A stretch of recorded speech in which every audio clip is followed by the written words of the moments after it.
लेकिन अब से चंद माह पहले इस साल के शुरू में अपोजिशन इलेक्शन कमीशन पर तनकीद कर रही थी। फॉरेन फंडिंग केस के जल्द फैसले के लिए इलेक्शन कमीशन के सामने एहतजाज कर रही थी। चीफ इलेक्शन कमिश्नर को ये बताएं, आवाम के वोट की इज्जत करवाई इस इदारे ने। फ्रॉड का नाम है Tehreek-e Insaf foreign funding case. Scrutiny committee को कहा गया कि इनके ऊपर हथौला रखो। आप क्यों नहीं बोले ईसीपी? आज आपके इदारे की नाकामी और खामोशी की सजा मेरे 22 करोड़ अवाम भुगत रहे। याद रखना ईसीपी, इस नाअहली और नालायकी में लोग आपको भी शरीके जुर्म ठहराते हैं। उस वक्त खुद वजीर आजम ये कह रहे थे कि उन्हें इलेक्शन कमीशन पर मुकम्मल एतमाद है।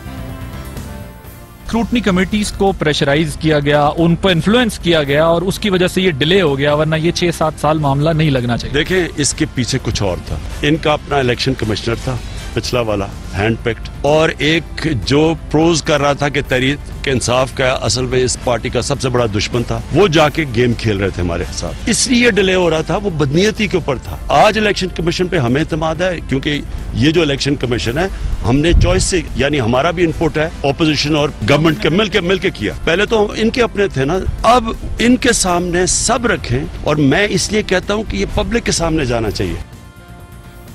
और यही नहीं, इससे पहले 23 जनवरी 2020 को द न्यूज़ में सहाफ़ी उमर चीमा की खबर चाया हुई, जिसमें उन्होंने बताया कि कैसे उनकी तारीफें की जाती थी चीफ इलेक्शन कमिश्नर की। उस वक्त के वजीर रेलवे शेख रशीद ने वजीर आज़म इमरान खान को खत लिखा था, और खत का मौजू उस वक्त के रिटायर होने वाले सेक्रेटरी रेलवे राजा सिकंदर सुल्तान थे, यानी मौजूदा चीफ इलेक्शन कमिश्नर। खबर के मुताबिक शेख रशीद राजा सिकंदर सुल्तान की कारकर्दगी से इतने मुतासिर थे कि वो उन्हें इस ओहदे पर बरकरार रखना चाहते थे। इसलिए राजा सिकंदर की रिटायरमेंट से सिर्फ 5 हफ्ते पहले, यानी 21 अक्टूबर 2019 को शेख रशीद ने वजीर आजम को खत लिखा और राजा सिकंदर की तारीफें करते हुए कहा कि वो एक मेहनती, काम पर तवज्जो देने वाले और ईमानदार ऑफिसर हैं, और पाकिस्तान रेलवे को फ़ायदेमंद बनाने की मेरी कोशिशों में वो एक अनमोल असासा साबित हुए हैं।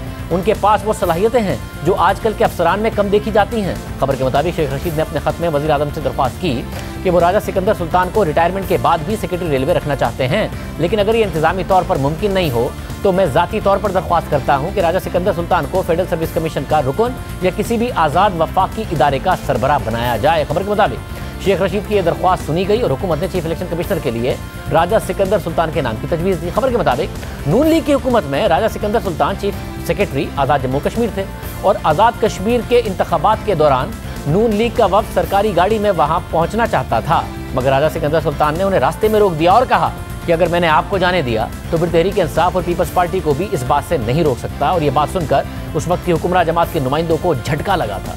19 फरवरी को कौमी असम्बली के हल्का NA 75 डस्का में ज़िमनी इंतखाबात के दौरान संगीन बेज़ाबगियाँ देखने में आई। 23 प्रिजाइडिंग अफसरान लापता हो गए थे, जो रात भर लापता रहे। नताइज का ऐलान बहुत ताख़ीर से किया गया। फिर 25 फरवरी को जब इलेक्शन कमीशन ने डस्का में दोबारा पोलिंग का फैसला सुनाया तो उस फैसले से पहले हुकूमत ने ऐलान किया था कि इलेक्शन कमीशन के फैसले का एहतराम किया जाएगा और उस पर अमल किया जाएगा।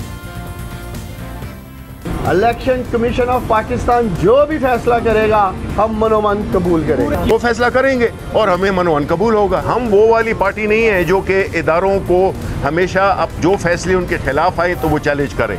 ये इनका वतीरा रहा है, ये इनकी हिस्ट्री है।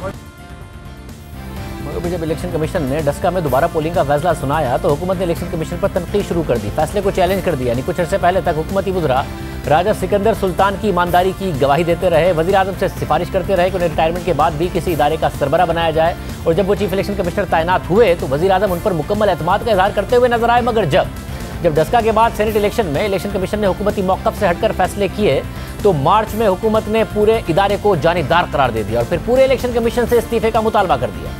जो इलेक्शन कमीशन है वो एक न्यूट्रल एम्पायर का किरदार अदा करे, जो कि वो किरदार अदा नहीं कर रहा। अगर वो कंप्लीट फेलियर हो गया है इलेक्शन कमीशन ऑफ पाकिस्तान, उसका एक ही हल है, इलेक्शन कमीशन को बहसीयत मजमूई इस्तीफ़ा देना चाहिए। ये जो मौजूदा इलेक्शन कमीशन है ये अपने जिम्मेदारियों से दस्तबरदार हो, जिससे एक नया इलेक्शन कमीशन बने जिस पे एतमाद हो। हम एक सियासी आपको रिस्पॉन्स दे रहे हैं और एक सियासी सोल्यूशन दे रहे हैं, कोई रेफरेंस मूव करने का हमारा इरादा नहीं है। और अब इलेक्ट्रॉनिक वोटिंग के मामले पर इलेक्शन कमीशन ने हुकूमत के मौक़िफ़ से इख्तलाफ किया तो वफाकी वज़रा पूरे इदारे को आग लगाने की धमकी दे रहे हैं, इलेक्शन कमीशन पर पैसे पकड़ने का इल्ज़ाम लगा रहे हैं, चीफ इलेक्शन कमिश्नर को अपोजिशन का माउथ पीस करार दे रहे हैं और रेफरेंस नहीं भेज रहे हैं। अगर बाकायदा तौर पर सबूत मौजूद हैं तो एक इदारे पर इतनी तनकीद, उसके सरबराह पर इतनी तनकीद की बजाय रेफरेंस भेजकर उन्हें ओहदे से क्यों नहीं हटा देते?